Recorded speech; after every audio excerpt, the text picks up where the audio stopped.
भैया। Yes yes Atul भाई। नमस्कार दोस्तों, मेरा नाम अतुल है। मैं एक शराबी हूँ। केवल ईश्वर की कृपा। मेरा स्पॉन्सर 12 कदम का सुंदर सा कार्यक्रम और मीटिंग की बदौलत एक एक दिन करके मैं आज ईश्वर के समीप आने की कोशिश, आप लोगों के समीप आने की कोशिश और एल्कोहलिक एनोनिमस का जो भी ईश्वर है उसके राह पे चलने की कोशिश, ये मेरी प्रायोरिटी है जिसको मैं निभाने की कोशिश कर रहा हूँ। कृतज्ञ हूँ ईश्वर का या कह लूं एल्कोहलिक एनोनिमस का कि मुझे एक सही जिंदगी जीने का मौका मिला है। मेरी सद्बुद्धि आज भी कायम है। आज अभी इसी वक्त मैं शराब की गुलामी से मुक्त हूँ, जो कि बड़ी खुशी की बात है मेरे लिए। और अपने आप को भाग्यशाली मानता हूँ कि मैं एक ए का मेंबर हूँ। किसी ने एक प्रश्न करा था मेरे को कि अतुल भाई तुमको शराब पीने से क्या मिला, तो मेरे मुंह से चटक से निकला है कि मुझे भाई शराब पीने से ना एल्कोहलिक एनोनिमस मिला, नहीं तो शायद इतनी सुंदर संस्था, इतनी सुंदर फेलोशिप मेरे नसीब में नहीं रहती। कुछ गलत हुआ है तो कुछ अच्छा भी हुआ है। गलत ये है शराबीपन, अच्छा ये है कि एल्कोहलिक एनोनिमस। आज का ग्रेप वाइन ग्रुप में आया है, बहुत सुंदर है। ईश्वर ने मुझे यह दिन अपनी इच्छा अनुसार उपयोग करने के लिए दिया है। एल्कोहलिक एनोनिमस मुझे बताता है कि इसे बिना शराब के कैसे जीना है। मेरे लिए दोनों ही चीजें एक बराबर है, चाहे आप ईश्वर कह लो या एल्कोहलिक एनोनिमस कह लो। एल्कोहलिक एनोनिमस ने मुझे जीने का ढंग सिखाया। मैं क्या हूँ वो पहचानने की कोशिश जो इतने सालों से करता रहा वो मुझे बताया। और ईश्वर को सही रूप में, सही स्वरूप में अपने जीवन में उतारे कैसे, ये मुझे एल्कोहलिक एनोनिमस ने बताया, जो कि एक हायर पावर मान सकता हूं मैं, एक उच्च शक्ति मान सकता हूं। मैं ये कतई नहीं कहूंगा कि मैं मान रहा हूं तो आप भी माने। आप जिस भी ईश्वर को मानते हैं उनको उस पर विश्वास कीजिए।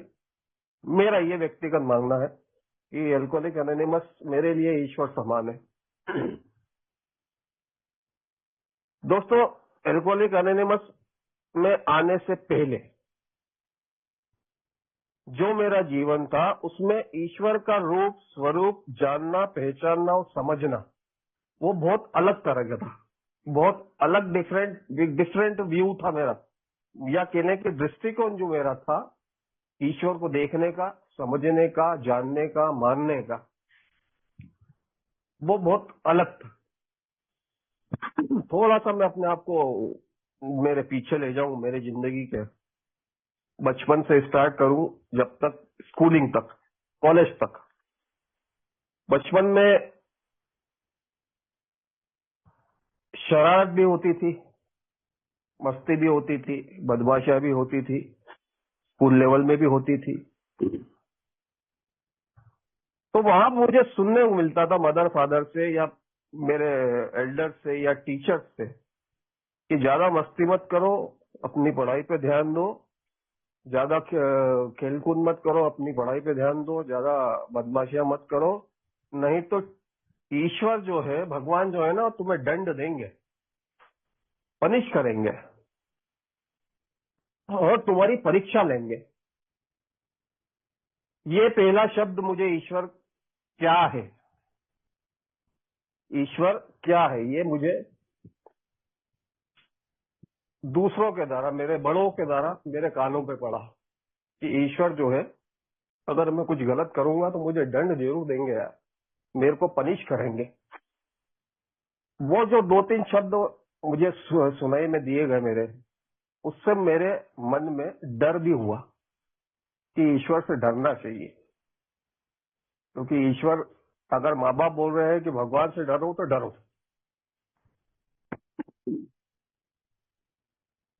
दोस्तों, कॉलेज लेवल तक क्योंकि कोई जिम्मेदारियां थी नहीं, घर चलाना नहीं था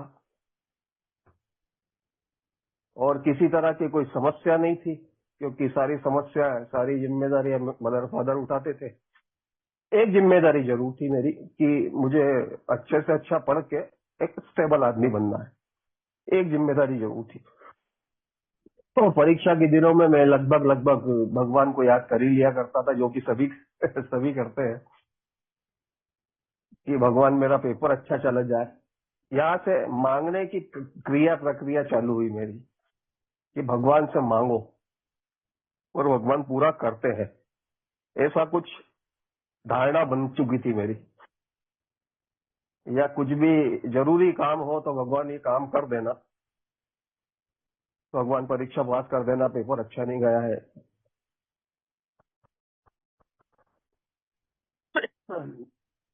तो ये मांगने की जो क्रिया प्रक्रिया चालू हुई मेरी, वो वहीं से शुरू हुई। क्योंकि ये डर था भगवान का, कि भगवान कुछ भी गलत करूंगा तो यार हो सकता है कि मेरे को दंड मिल जाए, पनिश करेंगे यार, ऊपर वाला है वो। तो स्कूल लेवल, कॉलेज लेवल तक जब स्कूलिंग पढ़ाई पूरी की, कॉलेज पूरा किया, तब जिम्मेदारियों का एहसास मदर फादर ने दिलाया कि भैया हो गया है, अब नौकरी वोकरी देखो, या काम धंधा देखो, या पढ़ना चाहते हो तो पढ़ो। कॉलेज लेवल तक दोस्तों एक बार मेरे जीवन में शराब आ चुकी थी। किसी दोस्त की पार्टी वार्टी में थी। मैंने वो पहले चाय के कप आते थे प्लास्टिक वाले, अंदर से वो स्टील का कवर लगा रहता था, बेस रहता था स्टील का। वो एक कप मैंने पिया था उस पार्टी में, और 2 से 2.5 घंटे 3 घंटे मैं खूब नाचा था। क्योंकि घर वालों ने क्लियर कर ही दिया था कि इन सब चीजों में पड़ना मत, जो कि शुरू से ही हर माँ बाप अपने बच्चों को ये सीख जरूर देता है कि दारू, बीड़ी, सिगरेट, पाउच, गुटखे, तंबाकू से दूर रहना। लेकिन जवानी का आलम था दोस्तों। गलती हुई उस दिन मेरे से, डांस वांस भी कर लिया, घर भी आ गए। अब घर में लेट आया तो मदर फादर सो चुके थे। इनको किसी को इतना फर्क पड़ा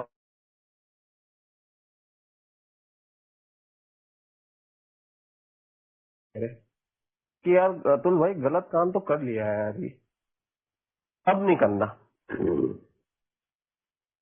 ईश्वर का भी थोड़ा सा डर मन में समाया कि यार ये भगवान को अगर मालूम पड़ जाएगा तो दंड तो जरूर मिलेगा यार। तो दोस्तों उस दिन सीख जरूर ली कि अब नहीं पीना, अब जो है वो शराब को हाथ नहीं लगाना है। शराब को हाथ नहीं लगाना है, और उस रस्ते पाउच, गुड़ा, गुटखे, बीड़ी, सिगरेट बिल्कुल हाथ नहीं लगाना है, और अपने को एक व्यवस्थित लाइफ, नौकरी ढूंढना है दोस्तों, काम धंधा ढूंढना। लेकिन जैसे ही पैसा हाथ में आया, जिस दिन मेरे को पहली तनख्वाह मिली थी, मेरे को याद है 1200 1800 रुपए कुछ तनख्वाह मिली थी मेरे को। उस 1800 रुपए ने मेरे मन मस्तिष्क में, वो जो एक दिन मैंने शराब पी थी 2 साल पहले, उसकी धुंधली धुंधली सी तस्वीर मेरे दिलो दिमाग पे छाई हुई थी। क्योंकि अब मैं 1800 रुपए कमा चुका था, तो मेरे मन में एक हुआ कि चलो यार कमा तो रहे हैं अपन, पहली तनख्वाह भी मिली है तो थोड़ी बहुत, क्योंकि मेरे दोस्त यार पीने लग गए थे उस टाइम, कभी न कभी किसी न किसी रूप में पार्टियां होनी चालू हो गई थी ग्रुप्स में। उस दिन हिम्मत नहीं हुई, उस दिन तो मेरे ख्याल में मैंने पी नहीं शराब। उसके 2-3 दिन बाद मैंने एक दोस्त को पकड़ा कि चल यार भाई, अपन है ना एक क्वार्टर लेंगे या बियर लेंगे, जो भी लेंगे, आधा आधा पैक मारेंगे और थोड़ा सा मजा करेंगे। पहली सैलरी, पहला काम का एंजॉय। ईश्वर को उस रूप में देखने की कोशिश इसलिए भी नहीं की थी कि मुझे जरूरत नहीं थी ईश्वर की, मुझे ना उस टाइम जरूरत थी भी नहीं।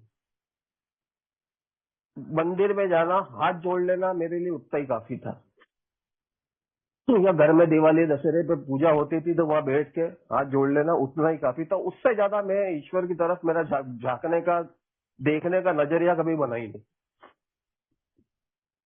लेकिन शराब शराब जो मेरे जीवन में एंटर कर चुकी थी, उस दिन तो पी दोस्तों। चूंकि मेरी कॉलर खड़ी थी उस टाइम, अगर मैं पी भी लेता 2-3 दिन बाद, पी भी मैंने, क्योंकि कॉलर खड़ी है अपनी, कि अपन कमाने लग गए यार। घर भी गए, घर वालों को लगभग मालूम चल चुका था कि यार भैया इसने तो पी ली है। क्योंकि घर वाले समझदार थे, तो उस दिन तो मुझे कुछ नहीं बोला। वो कुछ नहीं बोला का मैंने नेगेटिव अर्थ निकाल लिया, खाना वाना भी खाया और सो गया। वो जो कुछ नहीं कहने का, जो मदर फादर ने कुछ नहीं कहा ना, मैंने उसका मिसयूज करना चालू कर दिया। बिल्कुल मिसयूज चालू कर लिया। अब हर महीने पार्टियां होने लग गई। जैसे ही तनख्वाह मिलती, दोस्त यार आ ही जाते और पार्टियां चालू। कभी कभार ईश्वर को याद करने के लिए मंदिर भी चले जाया करते थे, कि आज इस मंदिर चलना, उधर चलो, आज इस मंदिर चलना, उधर चलो। फिर दोस्तों शादी हुई मेरी। शादी के बाद मिसेज भी जॉब करती थी, मैं भी जॉब करता था। सब कुछ व्यवस्थित चल रहा था, मेरा जीवन अस्त व्यस्त नहीं हुआ था। लेकिन शादी के 3 से 4 साल बाद शराब बढ़ती जा रही थी दोस्तों मेरी, है ना। न चाहते हुए भी मेरी शराब बढ़ती जा रही थी। मैं वो शराबी था तो 2-3 दिन, 4 दिन, 5 दिन में एक बार पीता था, वो भी शाम शाम को, दिन में नहीं पीता था। शादी के 4 साल बाद कब, कैसे, कहा, ये मुझे नहीं मालूम दोस्तों, कि मेरे दिन में कब चालू हो गई।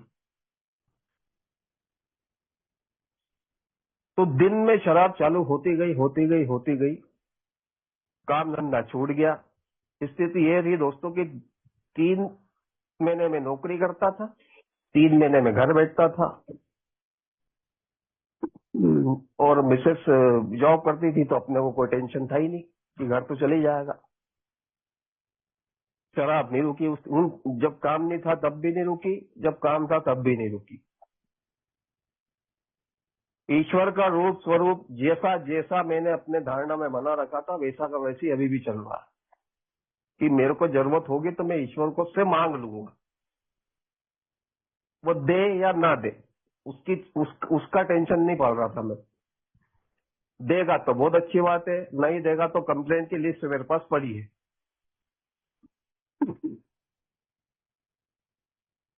4 साल, 5 साल, 6 साल दोस्तों काम धंधा करता रहा, नहीं करता रहा, ऐसे ही कुछ तभी गड़बड़ी जीवन चल रहा था मेरा। तो 2010 तक, 2010 में दोस्तों शराब नो डाउट बिल्कुल चल रही थी। लगभग लगभग 2-3 दिन में हो ही रही थी, लगातार हो रही थी। मैं नौकरी से फेडअप हो चुका था, कि मेरे अब मन में सोचा कि अब नौकरी नहीं करनी, अब अपना काम धंधा करना है। कुछ दिमाग में आया, कुछ सेटअप जमाया, धीरे से घर से काम चालू करा मैंने। फूड प्रोडक्ट का काम आज भी करता हूँ मैं, मेरी मिसेस ने बड़ी हेल्प करी मेरी उसमें। मैंने अपना बिजनेस चालू करा। और दोस्तों आज कहता हूँ कि ईश्वर का आशीर्वाद उस टाइम मुझे ऐसा मिला कि जैसे ही मैंने स्टार्ट करा, वो धड़ाके से चलने लग गया। मेरी समझ में नहीं आया कि ये क्या हुआ। और दोस्तों वो इतने धड़ाके से चलने लग गया, इतने जोरदार तरीके से चलने लग गया मेरा बिजनेस, कि मैं तो ना किंग कॉन्ग हो गया, कि मेरे से बड़ा बिजनेस में कोई पूरी दुनिया में ही नहीं है। मतलब अहम की पराकाष्ठा जिसे बोलते हैं, तो अहम की पराकाष्ठा, कि भगवान राम को तो अहंकार का ज्ञान था, पर मुझे ज्ञान का अहंकार था। मुझे ज्ञान हो गया था उसमें, और उसके साथ अहंकार भी जुड़ गया था। तो मैं छत पे चढ़ के अपने आप को चिल्ला रहा था कि मेरे से बड़ा कोई बिजनेसमैन नहीं है, आओ सामने आओ तो मैं देखूं कौन है। बहुत जबरदस्त बिजनेस चला दोस्तों, बहुत पैसा आया, नो डाउट। पर साला उस पैसे के साथ साथ शराब रोज, जहां मैं 3-4-5 दिन में पीने वाला आदमी, अब रोज होने लग गई। ईश्वर का डर 100%। अब वो जो धारणा थी ना कि डर, पनिश करेंगे मेरे को, दंड देंगे मेरे को, वो जो डर था कि मैं गलत काम कर रहा हूं, मैं शराब पी रहा हूं। शराब आज भी समाज में शराब को एक अच्छे दृष्टिकोण से नहीं देखा जाता है। तो वो जो डर था, वो जो पनिश करने का जो धारणा बना रखी थी, वो भी खत्म हो गई कि दे तो दे, देखा जाएगा। अब भगवान से क्या डरना, अपने को जो मिल चाहिए वो मिल ही रहा है। 2011 से लेके 2016 तक, 16-17 तक दोस्तों जम के बिजनेस करा, जम के पैसा आया और जम के उड़ाया। वो मेरा पीक टाइम था, वो मेरा पीक टाइम था कि उसमें मैं सोच समझदारी रखता, उसमें मैं थोड़ा सा अपने बड़ों की सुन लेता, उसमें मैं थोड़ा सा अगर मिसेस की सुन लेता, या थोड़ी सी सद्बुद्धि चला लेता, या थोड़ा सा ईश्वर को मानना चालू कर देता, जो कि ईश्वर मेरी पिक्चर में था ही नहीं। तो हो सकता है आज जो मेरी स्थिति परिस्थिति है वो शायद ना भी होती। आज मैं थोड़ा सा आर्थिक रूप से स्वतंत्र नहीं हूँ, है ना। परेशानियां, पैसे के मामले में परेशानियां घेरे रहती है मेरे को। आज मैं थोड़ा सा स्वास्थ्य के दृष्टिकोण से भी थोड़ी गड़बड़ चल रही है ना। अगर मैं वो टाइम ईश्वर को मानना ही चालू कर देता, ईश्वर की ये सीख जो मेरे माता पिता ने बोली थी कि गलत काम करेगा तो दंड मिलेगा,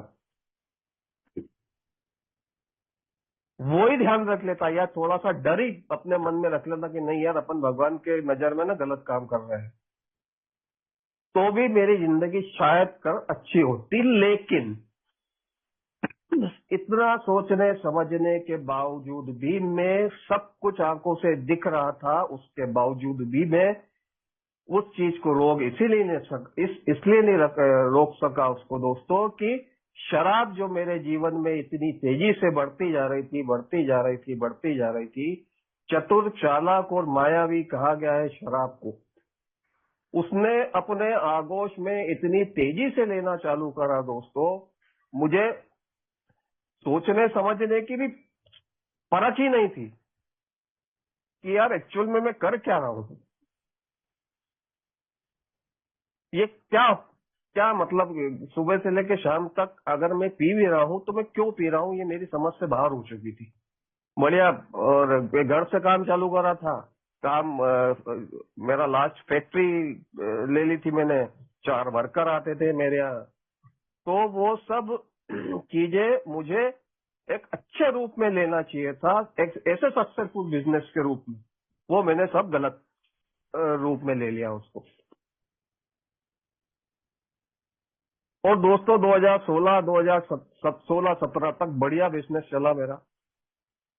ईश्वर से कोई नाराजगी नहीं थी उस टाइम, क्योंकि मेरे को जो चाहिए था वो मिल रहा था, और मांगना मुझे आता ही था। ईश्वर से ये मांग लो तो मिल जाता है, और नहीं मांगो तो पनिशमेंट है। सॉरी, लिस्ट पड़ी है मेरे पास नाराजगी की, कि आपने मुझे ये नहीं दिया, आपने मुझे वो नहीं दिया।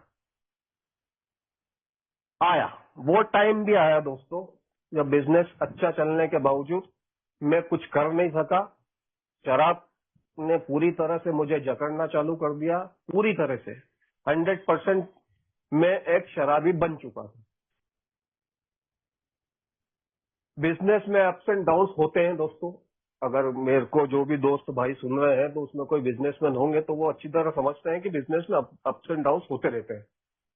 एक समय आया दोस्तों कि डाउनफॉल चालू हुआ मेरा एकदम से, वो जो नोटबंदी हुई थी 2018 में, उसके बाद मेरा अच्छा भला बिजनेस चलते चलते एकदम से खत्म होने लग गया। वो इतनी तेजी से, जितनी तेजी से उड़ा था मैं, उतनी तेजी से ढलान से नीचे जमीन पे गिरना चालू हुआ मैं, और मेरी कंप्लेंट की लिस्ट भगवान पे चालू हो गई। आप यकीन करेंगे, मेरे फैक्ट्री पे मैंने मंदिर बना रखा था, तीन चार भगवान के फोटो जो थे वो लगा रखे थे, और भी बहुत सारा कुछ सामान था, वहाँ दिए थे, अगरबत्तियां थी। मैंने एक दिन फुल नशे पत्ते में गाड़ी उठाई, वो सब एक झोले में रखा, मंदिर रखा, फोटो रखे, सब सब जितना भी पूजा पाठ का सामान था सब उसमें डाला। हमारे यहाँ शिप्रा नदी है, वहां पे पुल पे गया और झोले सहित मंदिर मंदिर फोटो सब नदी में डाल दिए मैंने। कि यार ये किसी काम के नहीं है गुरु यार, ये अपने किसी काम के नहीं है, और भगवान तो होते ही नहीं है।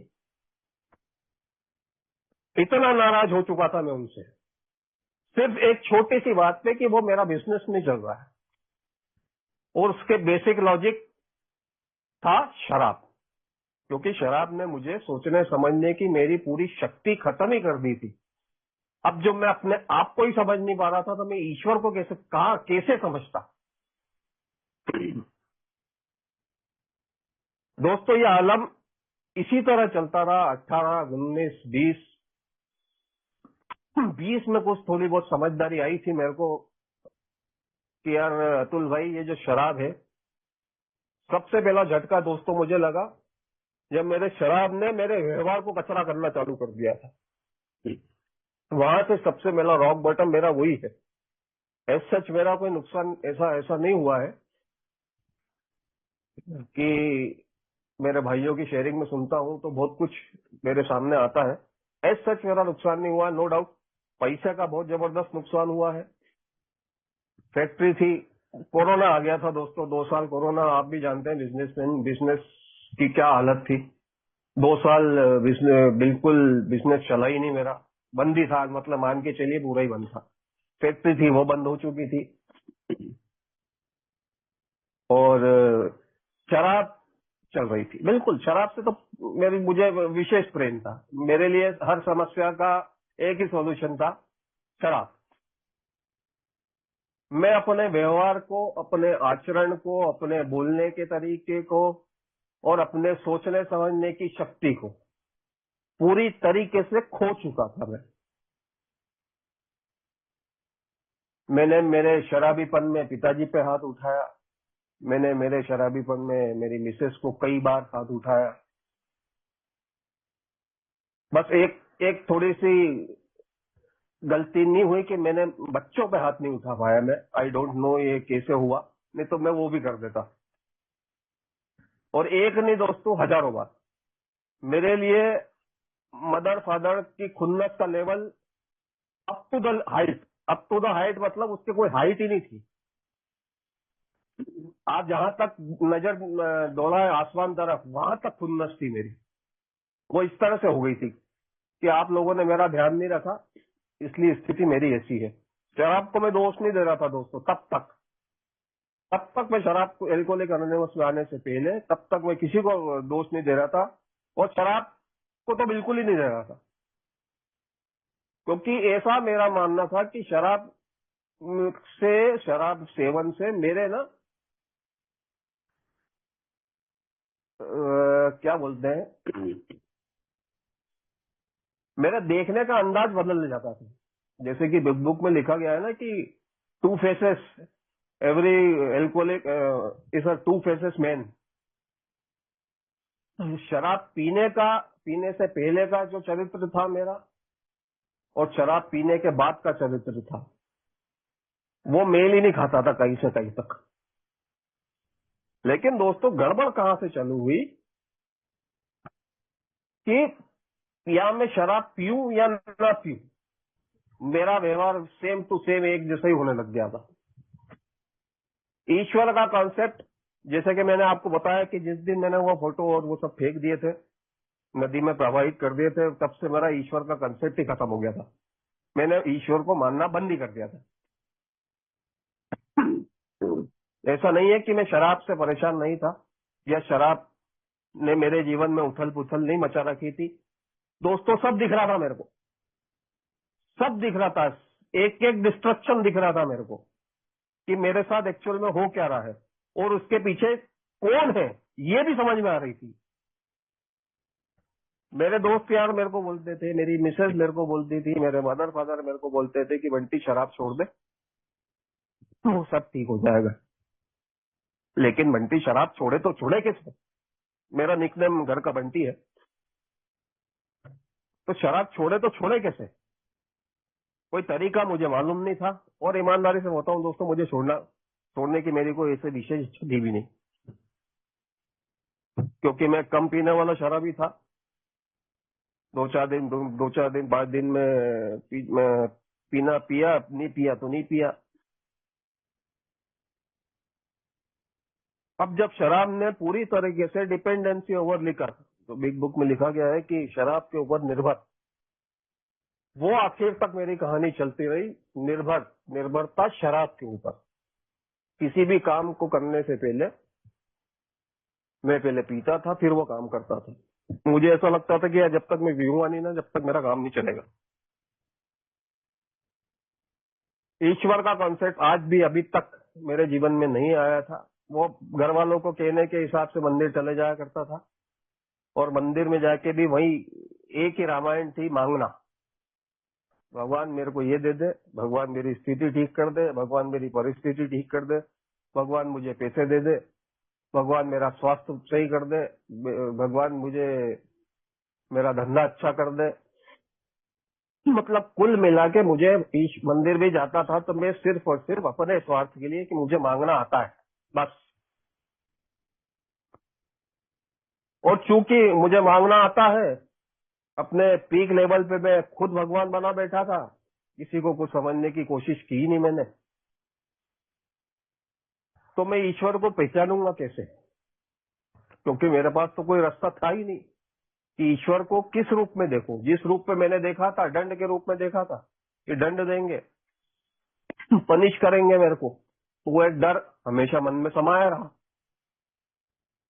परेशान भी हुआ दोस्तों, खूब परेशान हुआ शराब से, खूब कसमें भी खाई, मंदिर भी गया, मंदिर के सामने भगवान से रोया भी हूं मैं कि भगवान मेरे को रास्ता दिखा दे, मेरे को अब पीते नहीं बन रहा है। 2-4 दिन 5 दिन की कहानी रहती थी दोस्तों, 5-7 दिन नहीं भी पीता था मैं, तो बड़ा अच्छे दिन निकलते थे 5-7 दिन। बहुत अच्छे दिन निकलते थे। लेकिन जैसे ही 7 दिन होते थे, 8वें दिन घंटी बज जाती थी, चलो अतुल भाई 8 दिन हो गए, 2-2 घुट मार लिए जाए। 2 घुट वो घुट तो कुछ होते नहीं थे, 2 घुट वो घुट तो कुछ होते नहीं थे। वो up to the level mark जो बना हुआ था शराब का, वहीं तक पीना पड़ती थी। बड़ी विचित्र स्थिति हो गई थी दोस्तों, न घर का न घाट का। मेरे खुद से संबंध खराब पूरी तरह हो चुके थे, संबंधियों से, मेरे बीवी से, मेरे बच्चों से, मेरे संबंधी जो भी मेरे नजदीक के थे उनसे खराब हो चुके थे। मेरे काम धंधे से संबंध खराब हो चुके थे, और ईश्वर तो मेरे कंसेप्ट में था ही नहीं। लिटरली बता रहा हूँ, मैं ईश्वर के सामने, मतलब आप यकीन नहीं करेंगे कि मैं मंदिर, अपने घर के मंदिर में हाथ में जोड़ने नहीं जाता था। मैं इतना चिढ़ चुका था। सारे कुछ जो मेरे लाइफ में प्रॉब्लम्स चल रही थी, उसका दोष मैं ईश्वर को देना चालू कर दिया था मैंने, कि दूसरों के जीवन तो तू बड़े मजे में चला रहा है दोस्तों, और ईश्वर जो है वो मेरे को ही दिख रहा है बस। ईश्वर की नजरें सिर्फ मेरे पे ही टिकी हुई हैं कि इसको आगे नहीं बढ़ने देना है। एक गलत धारणा, इतनी बुरी गलत धारणा बन चुकी थी मेरे मन में कि आप यकीन करेंगे, मैं अभी तक उज्जैन जैसे शहर में रह के मेरे को 20-22 साल हो गए, मैं महाकाल नहीं गया हूँ। आप भी आप भी थोड़ा यकीन नहीं होगा आपको दोस्तों, 22 साल होगा मेरे को कम से कम, मैं महाकाल नहीं गया हूँ। नहीं तो यहाँ तो करोड़ों लोग आते हैं दर्शन करने। तो ऐसी कुछ स्थिति परिस्थिति में दोस्तों, जब जीवन में सब कुछ बर्बाद हो चुका था मेरा, सब कुछ, और ले दे के कोरोना ने और सत्यानाश ही कर दिया था, ऐसे में इनको लेकर निमस का मेरे को मैसेज मिला। मैसेज मिला, बिग बुक मिल गई थी मेरे को, कोरोना जब सेकंड था ना, सेकंड पार्ट में कोरोना का बिग बुक मिल गई थी। बिग बुक पढ़ी भी थी, कुछ समझ में नहीं आई मेरे तो, आधी पढ़ी आधी रखी है, वो आज भी रखी है मेरे पास। वो थर्ड एडिशन था, थर्ड एडिशन थोड़ा सा वो कठिन भी था, तो मेरी तो कुछ समझ में नहीं आई। फिर एल्कोहलिक एनोनिमस में, जैसे कि पिछली शेयरिंग में मैंने बताया कि किसी दोस्त की पार्टी में मेरे को बुलाया, तो मैं एल्कोहलिक एनोनिमस गया और फिर वहां से मेरी शुरुआत हुई। ये मुझे बिल्कुल नहीं मालूम था कि वहां ईश्वर का कॉन्सेप्ट आने वाला है। मैंने लगा कुछ होता होगा यार भाई, जो इतने सारे शराबी जो मेरे दोस्त हैं, तो कोई 2 साल से सोबर है, कोई 4 साल से सोबर है, कोई 10 साल से सोबर है, तो कुछ कुछ होगा, कुछ गोली दवाई देते होंगे, कुछ पढ़ने को बोलते होंगे, कुछ तो होगा जो जिससे शराब से आदमी दूर है, पर ईश्वर का कोई कंसेप्ट नहीं होगा, ये मेरे को कंफर्म था। क्योंकि दोस्त मैं पूरी तरह से अपने आप को हार मान चुका था। मैं सही बताऊं, मैं ना शराब के सामने हार घुटने टेक दिए थे मैंने तो, यार गुरु अब नहीं पीते बन रही यार, या तो पी पी के मैं अपनी जान जिंदगी निकाल लूं, या तो किसी दिन पी के अपने आप को खत्म कर दूं, या तो फिर कोई रास्ता जो मुझे मिला है उस पे चलने की कोशिश करूं। क्योंकि मंदिर मस्जिद पंडित ये सब मैं करके देख चुका था, कोई कोई किसी तरह का कोई रिजल्ट मेरे सामने नहीं आया। एल्कोहलिक एनोनिमस में दोस्तों पहली मीटिंग में गया, और पहली ही मीटिंग में ईश्वर का नाम आ गया कि आपसे बड़े एक उच्च शक्ति है जो आपकी मानसिक सद्बुद्धि को ठीक करेगी, और वही है जो है वो आपको शराब से दूर करेगी। मीटिंग के बाहर आते से ही दोस्तों, मैंने मन में जो मेरी पुरानी धारणा मैंने ईश्वर के बारे में बना रखी थी कि वो दंड देंगे, क्योंकि मैं गलत काम कर रहा हूँ, शराब पीना गलत काम है। मैंने बोला अतुल भाई आप दंड के लिए तैयार रहो, वो फिर परीक्षा लेंगे मेरी यार, फिर वो परीक्षा लेंगे, मैं उस परीक्षा में फेल हो जाऊंगा, फिर मेरे में चिड़चिड़ाहट होगी, घबराहट होगी, फिर मेरे मुंह से ईश्वर के लिए जो है वो गंदे शब्द निकलेंगे, और नफरत का जो लेवल अभी तक है वो और बढ़ जाएगा। अब मैंने बोला यार दोस्त, ये ईश्वर मेरी शराब कैसे छुड़वाएंगे यार, है? मैं इतनी डॉक्टर के पास भी गया, डॉक्टर एक हाथ डॉक्टर के पास भी गया था कि कुछ लगा दो दादा कि ये शराब जो है वो मेरे शरीर से निकल जाए और मैं पी भी नहीं पाऊं। बोले नहीं आप तो मीटिंग आते रहो। मैंने ठीक है साहब, आता रहूंगा मीटिंग, क्योंकि मेरे को शराब से किसी न किसी रूप में तो निकलना ही था दोस्तों। 2-4 मीटिंग के बाद दोस्तों, मेरा जो सबसे पहले तो मैंने अपने आप को मीटिंग से कनेक्ट करने की कोशिश करी कि समझूं तो सही एक्चुअल में मीटिंग में हो क्या रहा है। ये जो ईश्वर ईश्वर ईश्वर ईश्वर कर रहे हैं, ये ईश्वर का स्वरूप क्या है एल्कोहलिक एनोनिमस में। सबसे पहला शब्द आया मेरे साथ कि आप जिस मीटिंग रूम में बैठे हैं वहां पे आपके साथ मीटिंग जैसे ही चालू होती है, ईश्वर आपके साथ आके बैठते हैं। वो दिखते नहीं है, वो अदृश्य है।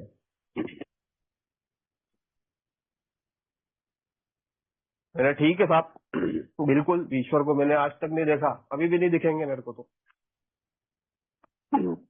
सबसे पहले दोस्तों मैंने मीटिंग में कनेक्ट होना चालू करा कि मीटिंग एक्चुअल में मेरे से क्या रही है। ये जो ईश्वर ईश्वर करे जा रहे हैं, मैं उनको समझने की कोशिश तो करूं कि एक्चुअल में ये ईश्वर है क्या। 6 मीटिंग 7 मीटिंग 8 मीटिंग बाद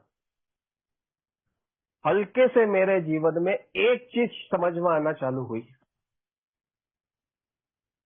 एक चीज मुझे समझ में आना चालू हुई, मैं जब मीटिंग में एंटर करता हूं तो मेरे मेंबर्स मेरे साथ में बैठे रहते हैं। मेरे मेंबर्स मेरे साथ में बैठे रहते हैं। जैसे मैं आज आपके साथ में जुड़ा हुआ हूं, आप मुझे सुन रहे हैं, ये आप लोग हो जो मुझे सहारा दोगे, जो मुझे प्यार करोगे, जो मुझे हर स्थिति परिस्थिति में संभाल के रखोगे, जो मुझे किसी भी रूप में शराब नहीं पीने दोगे, जो मुझे किसी न किसी रूप में मुझे सोबर होने में मदद करोगे। ये सबसे पहला ईश्वर का कंसेप्ट मेरे सामने आया। यहां जो ईश्वर मुझे मिलना चालू हुआ दोस्तों, वो सिर्फ वो ईश्वर था जो मुझे माफ करता है, हमेशा माफ करता है मुझे। और सबसे बड़ी बात, वो मुझे दंड नहीं देता है, वो मुझे प्यार करना चालू करता है, वो मुझे गले लगाता है। मैं आप लोगों को उस ईश्वर का रूप देना चाहूंगा जो मेरे साथ मीटिंग रूम में है, जो मेरे साथ अभी बैठे हैं मेरे साथ में, और जो ऑल इंडिया में फेलो मेंबर्स है। मैं उनको ईश्वर का स्वरूप मानना चालू कर दिया कि ये लोग हैं जो मुझे ईश्वर का स्वरूप दिख रहे हैं, ये लोग हैं मुझे इस बीमारी से निकलने में मदद करेंगे, ये ईश्वर के दूत हैं, ये ईश्वर के चुने हुए बंदे हैं। जैसा कि मैं चुना हुआ बंदा हूं, वैसे के वैसे ये ईश्वर के बंदे हैं। कितनी सुंदर बात है दोस्तों कि बाहर के समाज में मैंने शराब छोड़ने की बहुत प्रबल इच्छा जाहिर भी की अपने दोस्तों से, तो मुझे एक ही चीज सुनने को मिली कि दारू कुत्ता है तू, कुत्ते की पूंछ है तू, तेरे जैसे बहुत शराबी देखे 10 दिन नहीं पियेंगे, और 2-4 गाली के साथ बोला कि देखना 12वें दिन वही मिलेगा वो। इतनी प्रबल इच्छा होने के बावजूद भी मुझे बाहरी समाज में एक दोस्त नहीं मिला मेरे साथ में खड़ा हुआ कि यार अतुल भाई मैं तेरे साथ हूं, तू कोशिश कर। तो लेकिन मैं जैसे ही एल्कोहलिक एनोनिमस की मीटिंग रूम में आया, मुझे आप लोग मिले, आपने मुझे गले लगाया, आपने मुझे प्यार दिया, आपने मुझे संभाला, आपने मुझे सोबर हो कैसे रहा जाए वो तरीके बताने चालू करे। तो यार ये ईश्वरी तो है ये। तो ईश्वर करता क्या है आपके जीवन में, मेरे जीवन में अच्छे लोगों का इंटरेस्ट देता है। और अच्छे लोग जब मिलते हैं तो मेरे मन से जो पुरानी धारणाएं थी वो अपने आप निकलना चालू हो गई कि नहीं यार, जिस ईश्वर का स्वरूप मेरे मन में बना रखा था कि जो पनिश करता है, ऐसा नहीं है। इतने प्यार से गले लगाया दोस्तों आप लोगों ने मुझे, इतने प्यार से मेरे पूछपरछ चालू करी, हर दिन फोन करे मुझे, अतुल भाई कहाँ हो। मीटिंग रूम के बाद मेरे कुछ मेंबर मेरे को घर तक छोड़ने आते थे, मुझे मालूम नहीं रहता था यार ये बीच में रास्ते में एक शराब की दुकान भी थी कि हो सकता है कि यार वहां जाके बैठ जाए। तो इतनी केयर कौन करता है आज की डेट में, बताइए ना मेरे को आप। इतनी केयर तो शायद ही कोई करता होगा यार। मैं आप लोगों के साथ सिक्योर फील करने लग गया, आप लोगों के साथ मुझे ऐसा लगने लग गया कि अब जाके मुझे ईश्वर का सही स्वरूप जो मुझे मिलना चाहिए था वो मिलना चालू हुआ। इसीलिए अल्कोहलिक एनोनिमस में को मैं ईश्वर मानना चालू इसीलिए करा मैंने कि उसमें सबसे प्रमुख भूमिका आप लोगों की है। लिटरेचर है मानता हूँ, 12 कदम का सुंदर सा कार्यक्रम है मानता हूँ, स्पॉन्सर है वो भी मानता हूँ, लेकिन अगर मैं दुख तकलीफ समस्या में हूँ, या शराब पीने का मेंटल ऑब्सेशन आया, या मैं किसी गहरी दुविधा में हूँ, तो मुझे कहा गया था कि 2 मेंबरों को तुरंत फोन लगा लेना है। और ऐसा ही हुआ दोस्तों, जब जब मुझे किसी प्रकार की कोई परेशानी आई तो मैंने तुरंत तुरंत मेंबरों को फोन लगाया। जिसके पास जैसा टाइम था वो उठ के आया मेरे पास कि अतुल भाई क्या हुआ जल्दी बताओ। उन्होंने मेरे को साथ में रखा, 2-2, 3-3 घंटे हम साथ में रहे, 4-4, 5-5 घंटे रहे। तो ये जो प्यार था, ये जो सहानुभूति मुझे मिली, ये जो प्यार था, एक कैंसर पेशेंट को यार बहुत सहानुभूति मिल जाती है, लेकिन बाहरी समाज में एक शराबी को हमेशा एक नीच दुत्कार दृष्टि से ही देखा जाता है। लेकिन जैसे ही मैं एल्कोहलिक एनोनिमस में आया, आप लोग मिले, आपने जिस जिस प्यार की जो मुझे बिल्कुल उम्मीद नहीं थी, मुझे ईमानदारी से बताऊं, मुझे बिल्कुल उम्मीद नहीं थी कि मुझ जैसे शराबी को कोई गले भी लगाएगा। लेकिन आपने जिस तरह से मेरी देखभाल की है, जैसे एक छोटा बच्चा पैदा होके इस दुनिया में आता है और अपने आप को संभालने की माँ बाप जो संभालते हैं, ठीक ठीक उसी माँ बाप की तरह आप लोगों ने मुझे संभाला है धीरे धीरे करके, एक एक दिन करके, जो मुझे अपने अनुभव मुझे बताते रहे कि किस तरह शराब से दूर रहना है। क्योंकि प्राइमरी पर्पस मेरे लिए एक ही चीज थी, वो थी शराब। मुझे किसी न किसी रूप में शराब से दूर होना ही था, मेरी बेहतर जिंदगी के लिए, बेहतर जिंदगी के लिए। तो सबसे पहले आप लोगों का बहुत बहुत आभार। मैं कितना भी मान लूं वो कम पड़ेगा दोस्तों, ईमानदारी से बोलूं तो, क्योंकि आप जैसे ईश्वर मुझे आगे भविष्य में तो नहीं मिल सकते। दूसरा, मेरे आप जैसे ही ईश्वरों ने मेरे को, भगवानों ने मुझे 12 कदम का इंट्रोडक्शन दिया, वो भी एक ईश्वर का कार्यक्रम है।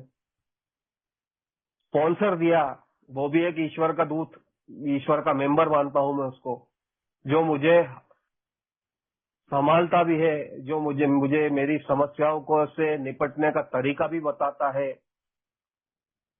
और मुझे एक नई जिंदगी, एक नई राह पे जाने का एक तरीका भी बता देता है। जो घटिया घिसी पिटी जिंदगी में जी रहा था, जी क्या रहा था दोस्तों, ईमानदारी से बोलूं, मरने की तैयारी थी। एल्कोहलिक एनोनिमस नहीं मिलता तो शायद शायद मैं अब तक मर चुका होता।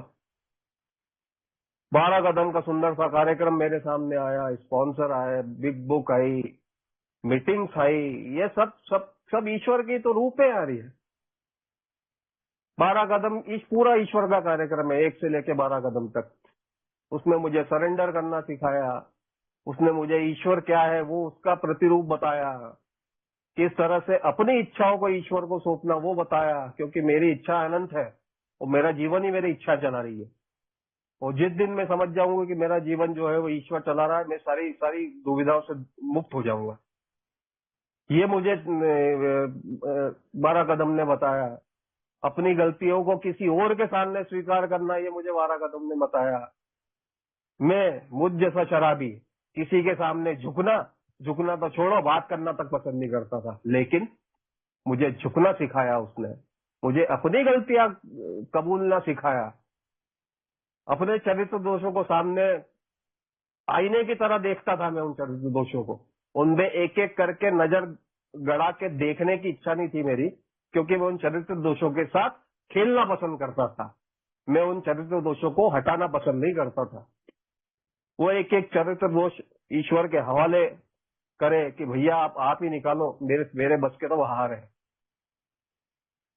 मेरे जो रिलेशंस खराब थे वो ठीक करना मुझे ईश्वर ने सिखाया, मेरे 12 कदम ने सिखाया। ईश्वर को किस रूप में लेना चाहिए, किस तरह से देना चाहिए, किस दृष्टिकोण से देखना चाहिए, वो मुझे 12 कदम ने बताया। मदद का कार्यक्रम है ये, मेरे को मदद करनी है। ईश्वर भी यही बोलता है, दूसरों की मदद करोगे तो हमेशा सुखी रहोगे। ये मैंने कहीं ना कहीं किसी किसी न किसी रूप में पढ़ा हुआ है। तो पूरा का पूरा 12 कदम जो ईश्वर का कार्यक्रम है मुझे जीवन में मिला है। अगर मैं इनको लेकर एनोनिमस में नहीं आता तो ये कार्यक्रम नहीं मिलता। तो दोस्तों, एल्कोहलिक एनोनिमस ने मुझे जिंदगी दी है, मुझे नई जिंदगी दी है। तो क्यों नहीं मानूं मैं उसको सुपर पावर, क्यों नहीं हायर पावर मानूं मैं उसको? क्योंकि मेरा जन्म भी ईश्वर के द्वारा ही हुआ है, ऐसा मेरा मानना है। मुझे भी जन्म ईश्वर ने दिया है, और जब मैं पूरे मरने की कगार पे पहुंच चुका था तो दूसरा जन्म भी मुझे ईश्वर ने ही दिया है। और वो ईश्वर का स्वरूप आप लोग भी हो। मेरे मीटिंग्स भी है, मेरे 12 कदम भी है, मेरे लिटरेचर्स भी है, और जो छोटे मोटे कार्यक्रम होते हैं अपने ग्रुप्स के, इंटर ग्रुप्स के, वो भी एक ईश्वर का ही कार्यक्रम है। तो क्यों नहीं मानूं मैं कि एल्कोहलिक एनोनिमस पे ईश्वर? क्यों? क्योंकि उसने मुझे नई जिंदगी दी है। मुझे अपने जीने के तरीके, जो मेरे घटिया घिसे पीटे तरीके थे मेरे जिंदगी जीने के, उसको पूरी तरह से 360 डिग्री चेंज कर दिया है उसने। आज मैं सुबह से लेकर शाम तक खुश होके काम करता हूँ। पहले नाराज होके काम करता था कि कब खत्म होगा यार ये। पहले मैं पैसे का इंतजार करता था कि कब पैसे मिलेंगे, कब मैं शराब पीने जाऊंगा, कब मैं घर में उत्पात मचाऊंगा, कब मैं अपनी वाली चलाऊंगा, कब मैं अहंकार में दूसरों को नीचा दिखाने की कोशिश करूंगा, अपनी जिम्मेदारियों से कब मैं कब कब तक भागता रहूंगा। क्योंकि मुझे जिम्मेदारियां लेना पसंद नहीं थी। एक जिम्मेदारी बहुत अच्छी निभानी आती थी दोस्तों की शराब कब कैसे और कहाँ पीनी है। एल्कोहलिक एनोनिमस ने मुझे पूरा 360 डिग्री का जो रोटेशन था मेरा पूरे जीवन का वो चेंज कर दिया उसने। मेरा जीवन सबसे पहले डिसिप्लिन में आया, क्योंकि मुझे मेरा स्पॉन्सर कहता है कि जब तक मेरा जीवन डिसिप्लिन में नहीं आएगा तब तक मैं कुछ नहीं कर पाऊंगा। मेरे डिसिप्लिन में मेरी मीटिंग्स भी आ गई, मेरे डिसिप्लिन में मेरे 2 मेंबर से बात करना भी आ गया, क्योंकि उनके बिना मैं जीवित नहीं रह सकता हूँ। ये कोशिश करके देखी थी मैंने। मीटिंग्स में जाके मैं थोड़े से समय में मेंबरों से अलग हो गया था। दोस्तों कुछ नहीं हुआ, मैंने वापस से पीना स्टार्ट कर दी थी। जैसे ही मैं अपने मेंबरों से अलग हुआ वैसे ही मैंने पीना चालू कर दी। ये कैसे हो गया? क्योंकि वहां ईश्वर का निवास मीटिंग्स में मेंबरों के रूप में हमेशा रहेगा। जब तक जीवन है मेरा तब तक रहेगा, मेरे जाने के बाद भी रहेगा। ये चीज मुझे मंदिर में नहीं मिली, मंदिर में मुझे सिर्फ ईश्वर मिले। ये चीज मुझे मीटिंग्स में मिली, मुझे लिटरेचर में मिला, मुझे 12 कदम में मिला, मेरे स्पॉन्सर में मिला। और मैं हमेशा दोस्तों कहता हूं, अगर मेरे को सोबर रहना है तो मेरे को मेरे फेलो मेंबर्स के साथ रहना ही पड़ेगा, चाहे वो कैसे भी हो, कैसे भी हो। क्योंकि मेरा अनुभव कहता है कि नोबडी इज परफेक्ट। जब तक मैं खुद परफेक्ट नहीं हूं तो मैं किसी दूसरे को परफेक्ट कैसे बोल सकता हूं। उनको जैसे वे वो है उनको एक्सेप्ट करना पड़ेगा मेरे को, तब जाके मैं सोबर हो पाऊंगा। अगर मैंने भी वहां अपनी इच्छा चलाना चालू कर दी तो फिर मैं वापस पीना चालू कर दूंगा, ये तो तय है। तो दोस्तों ये है एल्कोहलिक एनोनिमस, जिसे मैं अपने आप को हमेशा सुपर पावर नहीं सॉरी हायर पावर कहने की कोशिश करता हूं। और मेरा मानना है इस बात पे कुछ एक मेंबर्स के साथ, मेरे स्पॉन्सर के साथ भी है ना कंट्रोवर्सीज पैदा हो चुकी है कि मेरा मानना है कि एक एल्कोहलिक एनोनिमस का भी एक अपना एक ईश्वर है। आप इसको मानो या ना मानो, मैं कतई ये नहीं कहूंगा कि मानो इस बात को, लेकिन मेरा मानना है कि एल्कोहलिक एनोनिमस का एक अपना अलग ईश्वर है जो सिर्फ प्यार करता है, आपकी गलतियों को हमेशा माफ करता है, आपको हमेशा संभाल के रखता है। और ईश्वर क्या है, ईश्वर के रास्ते पे क्या कैसे चलना है, वो हमेशा आपको गाइड करता रहेगा। वो ये नहीं बोलता कि मेरे को तुम मानो, मेरी पूजा करो, मेरे को हार चढ़ाओ, मेरे को दिए लगाओ, मेरे को प्रसाद चढ़ाओ, मेरे पे ये चढ़ाओ, ये वो कभी नहीं बोलेगा। वो सिर्फ आपको गाइड करता रहेगा कि मेरे बताए रास्ते पे कैसे चलना है और उससे क्या होगा आपकी जिंदगी में, आपका जीवन कैसा चलेगा। वो क्लियर विजन दिखा देता है मेरे को। आगे की, मेरे पूरे जीवन की आगे की कहानी भी बता दी उसने तो मेरे को, कि मैं जब तक सोबर रहूंगा मेरी जिंदगी बहुत शानदार चलने वाली है, ये तो तय है। और अगर मैं शराब पीता रहा तो मेरा एंड कभी भी हो जाएगा, ये मुझे मालूम है। मजेदार बात, मुझे ज्यादा समय नहीं हुआ दोस्तों सोबरिटी में, लेकिन मुझे ये अच्छी तरह समझ में आ गई मेरे ईश्वर ने ये बता दिया कि अतुल, अगर तू ईश्वर के आशीर्वाद से अगर सोबर रहा तो तेरी जिंदगी मजेदार होगी, इतनी मजेदार होगी कि जो तूने जिंदगी जी है उससे कई गुना अच्छी जिंदगी तेरे को, मतलब मेरे को ईमानदारी से बोलूं तो मेरे को फ्यूचर दिखा दिया उसने। आप बताइए दोस्तों कि ऐसा कौन सा भगवान है जो आपको फ्यूचर दिखा दे कि यार अब तेरा जो है ना आगे 2 साल बाद 3 साल बाद ये होने वाला है। सोच के देखिएगा, मेरे इस क्वेश्चन को सोच के देखिएगा कि आपको पहले ही बता दिया आपका फ्यूचर इस भगवान ने कि अतुल तेरे साथ ये होने वाला है और हमेशा अच्छा होगा। ईश्वर मेरी नजर में दोस्तों हमेशा ही अच्छा करता है। मैंने तो कभी नहीं सुना कि ईश्वर कभी किसी का बुरा करता है। ये मेरे सोचने का तरीका गलत था, मेरा ईश्वर के प्रति दृष्टिकोण गलत था। मेरी जो धारणा बनी हुई थी कि ईश्वर पनिश करता है, ईश्वर परीक्षा लेता है, वो सब चीजें इतनी कॉम्प्लिकेटेड सी मैंने अपने मन में बना रखी थी, क्योंकि मेरे आचार विचार और आचरण तीनों इतने भ्रमित हो चुके थे, इतने धूमिल हो चुके थे, इतने खराब हो चुके थे कि मैं उस ईश्वर को समझने की कोशिश ही नहीं कर रहा था। लेकिन एल्कोहलिक एनोनिमस में आते ही मेरे सारे पर्दे हट गए, आंखों के पूरे पर्दे हट गए। मुझे क्लियर विजन उसने बता दिया कि अतुल भाई, तू आज सोबर रहेगा तो तेरे जीवन में ये चमत्कार के चमत्कार पे चमत्कार होने चालू हो जाएंगे। दोस्तों, वाकई चमत्कार हुए हैं। मेरी तबीयत ठीक रहने लग गई। मेरी मिसेज पिछले 25 साल से टीचिंग को जॉब करती है। जिस स्कूल में पढ़ाती उसमें वो प्रिंसिपल बना दी गई। मेरे लड़के को टीसीएस में बेंगलोर में जॉब मिला। मेरी लड़की नीट की तैयारी कर रही है। ईश्वर के आशीर्वाद से 4 तारीख को पेपर है, कुछ न कुछ क्लियर कर ही लेगी। और मेरे जो घर का माहौल जो पूरा बिगड़ा पड़ा था, वो इतना अच्छा हो गया है, इतना अच्छा हो गया है कि मैं आपको शब्दों से बयान नहीं कर सकता। आप समझ सकते हैं कि क्या माहौल हो सकता है।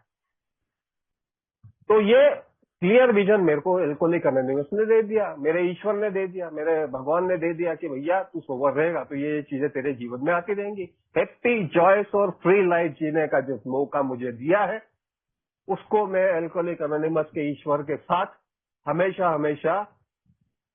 हमेशा के लिए, अगर ईश्वर का आशीर्वाद मेरे पे रहा, मैं सोबर रहा। मेरा मानना है कि मेरा भगवान जो है वही मुझे सोबर रखा है, और कोई दुनिया में कोई ताकत नहीं जो मुझे सोबर कर सके। और उस ईश्वर का स्वरूप मैंने आप लोगों में देखा। आज भी आभार है आप लोगों का, कल भी मानूंगा, परसों भी मानूंगा। अगर आप लोग मेरे जीवन में नहीं होते तो शायद मैं कभी सोबर हो भी नहीं पाता। तो आप लोग मेरे लिए एल्कोहलिक एनोनिमस के ईश्वर स्वरूप ही है।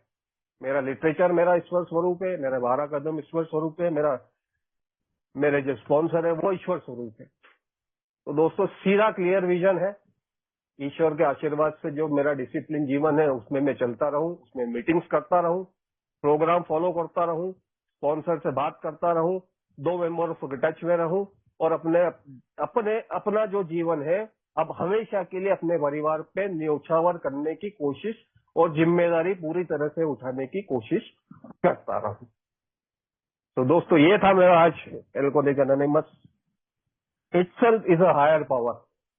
आप लोगों ने सुना, उसके लिए बहुत बहुत धन्यवाद। जो अच्छा लगे दोस्तों वो घर ले जाइए, और जो अच्छा ना लगा हो वो इसी मीटिंग रूम में छोड़ दीजिएगा। स्टेपिंग स्टोन और अमित भाई और मृणाल भाई का बहुत बहुत धन्यवाद, जो आप लोगों ने मुझे बोलने का मौका दिया। शुक्रिया।